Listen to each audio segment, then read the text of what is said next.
पार्वती जी ने कहा कि माता, आज रात में मुझे एक सपना आया। सपने में एक ब्राह्मण देवता दिखाई दिए और उन्होंने आदेश किया कि पार्वती तू तप करने के लिए जा, क्योंकि तपस्या में बड़ी शक्ति होती है। तपस्या के बल से ही ब्रह्मा जी संसार की रचना करते हैं, तप के बल से विष्णु इसका पालन करते हैं और तपस्या के बल से ही शिव भगवान इसका संहार करते हैं। ये सृष्टि तप से ही टिकी हुई है, तप में बड़ी शक्ति है। इसलिए माँ, मैं तप करने जाऊं। जो बात माँ को कहनी थी वही उन्होंने कह दी। उनके मन का बोझ हल्का हो गया, आज्ञा प्रदान करी। पार्वती ने तपस्विनी वेश धारण कर लिया और गई जंगल में शिव की तपस्या करने। अति सुकुमार न तन तप जोगू, उनका जो शरीर है तपस्या के योग्य नहीं है, बहुत छोटी है, पर शिव को पाने की इच्छा से वो तप करने लगी। उर धरी उमा प्राणपति चरना, जाई विपिन लागी तप करना। वो वन में जाकर शिव को पाने के लिए तप कर रही है, भगवान महादेव से प्रार्थना करती है, शिव आराधना कर रही है। शिव का दर्शन पाने के लिए खूब कठोर तपस्या करी है उन्होंने, और जो तप उन्होंने किया वह किसी और के लिए करना संभव नहीं था। ऐसा तप आज तक किसी और ने नहीं किया। वो ठंड में बर्फ की चट्टान के ऊपर बैठ करके तप करती थी और गर्मी में अग्नि को तापते हुए तपस्या करती थी। वर्षा ऋतु में बारिश के जल से भीगते हुए तपस्या करती थी। बहुत कठोर तप किया। कुछ हजार वर्ष तक कंदमूल फल खाए, फिर उनको भी छोड़ दिया। उन्होंने पर्ण पत्ते खाकर के भी तपस्या करी। एक समय ऐसा भी आया कि पर्ण खाना भी छोड़ दिया, पत्ते भी छोड़ दिए। इसीलिए देवताओं ने उनका नाम अपर्णा रख दिया। खूब तप किया और देवता भी बार बार परीक्षा ले रहे हैं, हे हिमाचल पुत्री, वर मांगो, वर मांगो, आपका मनोरथ पूर्ण होता है। कई प्रलोभन दिए पर वो विचलित नहीं हुए। उनकी तपस्या को देखकर भगवान प्रसन्न हो गए। आकाशवाणी हुई, आकाशवाणी ने कहा, है भगवती, आपका मनोरथ पूर्ण होता है, आपको भगवान शंकर जरूर मिलेंगे।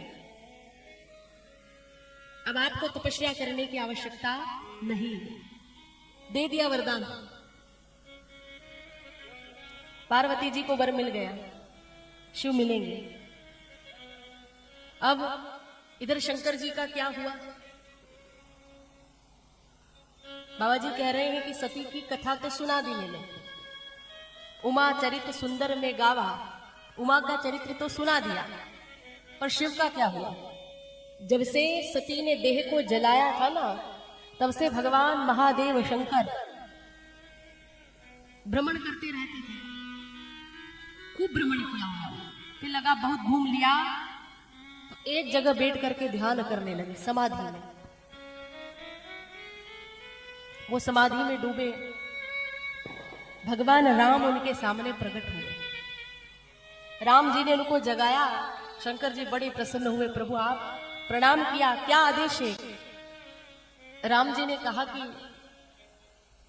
मैं आपको कहने आया हूं कि आपको विवाह करना पड़ेगा। बोले प्रभु विवाह?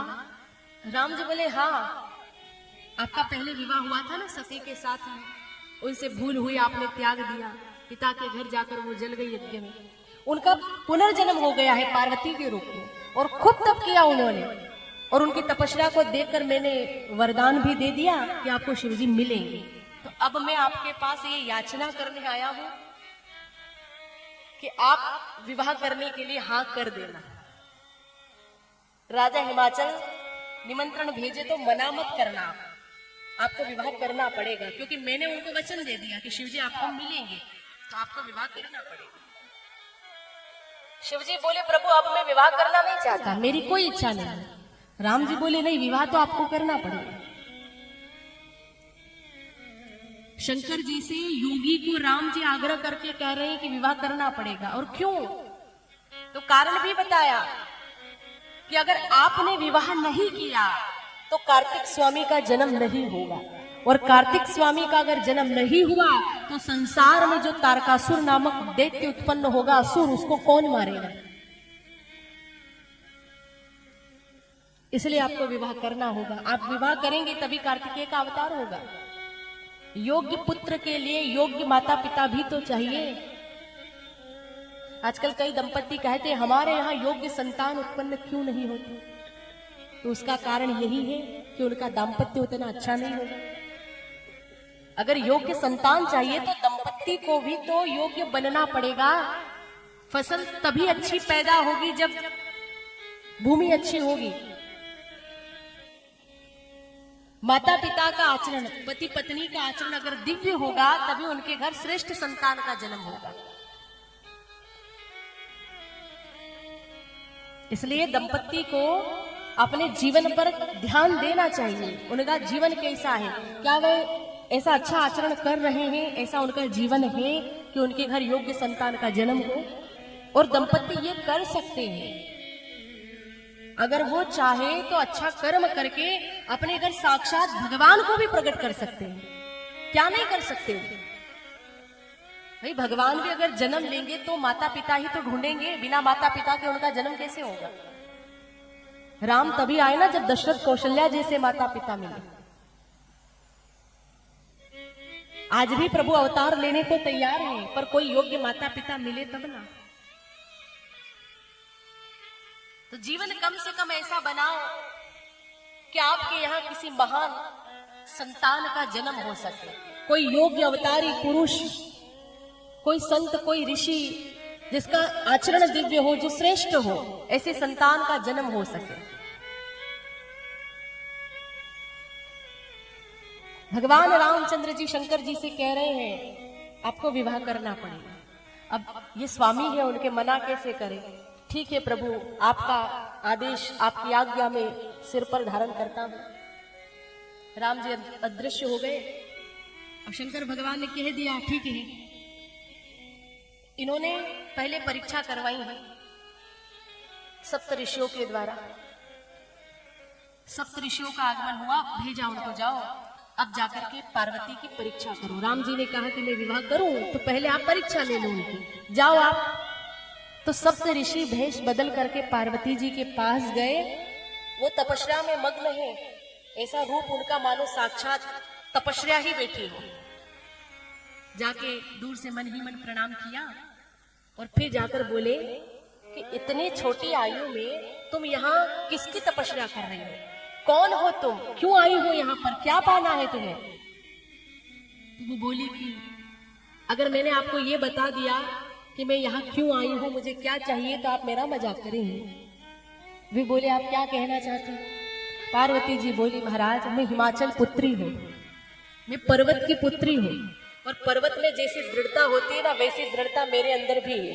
मैंने एक हट पकड़ी है, एक निश्चय लिया है कि मैं शंकर जी से ब्याह करूं, और उन्हीं को पाने के लिए मैं यहाँ कठोर तपस्या कर रही हूँ। निर्विकार निरहंकार भगवान शिव को अपना बनाना है।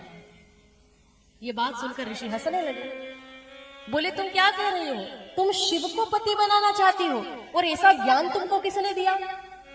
बोली नारद जी ने। ऋषि हंसते हुए बोले कि नारद जी ने जब ऐसा ज्ञान दिया है तो फिर कहना ही क्या है। अरे नारद जी की बात तो सुनना ही नहीं, वो सबको ऐसा ही ज्ञान देते फिरते हैं। वो अकेले है ना, इसलिए पूरी दुनिया को अकेला कर देना चाहते हैं। बेटी उनकी बात नहीं मानने में ही तुम्हारी भलाई है। तुम छोड़ो उनकी बात और हमारी बात मानो। हमने तुम्हारे लिए बड़ा अच्छा वर खोजा है, उससे ब्याह कर लो। नारद जी की बात छोड़ दो तुम। पार्वती जी बोली कि आपने वर खोजा, कौन है वो। सप्त ऋषि बोले सर्वगुण संपन्न भगवान विष्णु, उनसे ब्याह कर लो। नारद जी के वचनों में मत आना।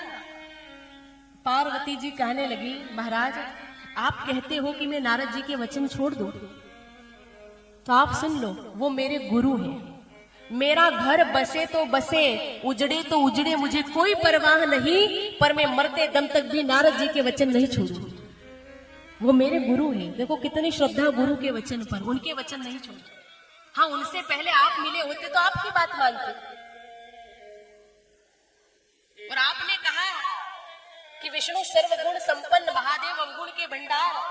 तो महाराज भक्ति में जिसका जिसके साथ में मेल मिलता है ना, उसको उसी से काम है। और विशुद्ध प्रेम में इतनी जगह नहीं होती कि गुण अवगुण का मिलाप करे। आप कहते हो कि मैं हट छोड़ दूं, तो महाराज आप यहां से चले जाइए, क्योंकि मेरा ये हट नहीं छूटने वाला। मैंने तो प्रतिज्ञा कर ली है, और एक जन्म नहीं, जन्म कोटि लगी रगर हमारी, मैं करोड़ों जन्मों तक भी शिव की ही हूं। शिव मिलेंगे तो ब्याह करूंगी, नहीं तो कुंवारी रहूंगी। मैं शंकर जी की ही हूं।